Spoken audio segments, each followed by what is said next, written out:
Hello, today I would like to give some tips for anyone who is studying to become a teacher and needs to take the general knowledge GK exam in Florida.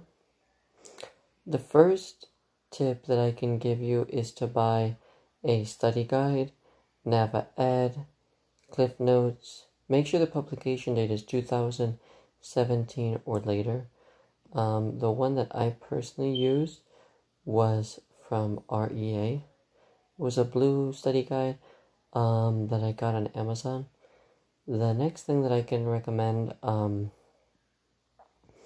when studying for the GK is to make sure you have a notebook, composition notebook, ready in order to take notes. The next thing that I recommend is definitely to come up with a study plan. Now, I recommend, depending on how much time you have per week, it depends. I studied very intensely from January to May for about 6 to 7 hours per week. Depends on how much time you have, and of course if you have any deadlines for school or for work where you need to pass that exam.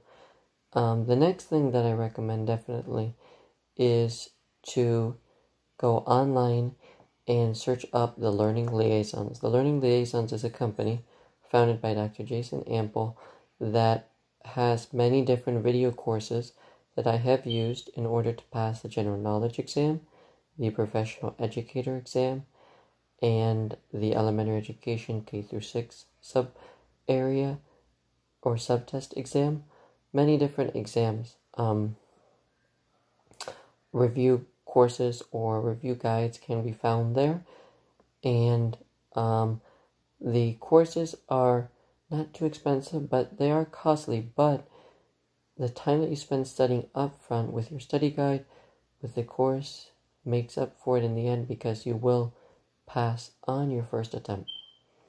Another thing I recommend is to go on ThinkTime.com, where they have the option for you to purchase a general knowledge or professional educator or elementary ed subtest. You can purchase practice tests, take the test, and then receive feedback, as well as notes that are that accompany the various trainings. Besides those tips, another thing I can recommend is to go on the fl.nesinc.com, search up your desired test, and write down or print the competencies. Then what you can do is go in your study guide, take the test, review the questions that you have gotten wrong, and look at what the content areas are, and make a little note. For example, you missed a question and it relates to competency 2. Let's say competency 2 is phonemic awareness. So that means you want to learn more about that topic. Another thing I highly suggest is to go in your test, any questions, any words that you're not familiar with, Bloom's taxonomy, Maslow's hierarchy of needs, dual coding, text-to-speech software, IEP 504, different things. Definitely recommend looking those up online and studying them, because there's a good chance they could be on your test.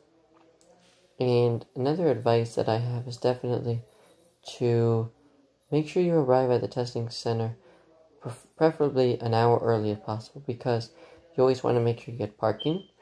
Sometimes the testing centers are difficult to find, and you may have to go up the elevator, you may have to walk a lot in order to get to the testing facility. Make sure that you bring a confirmation that you're taking the test on a certain date, your driver's license, and of course how you pay, just in case.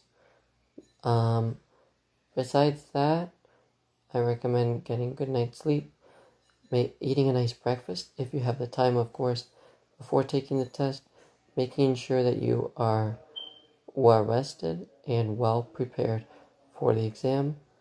If you have any individual questions or comments, please leave them in as a comment to this video, and I will get back to you.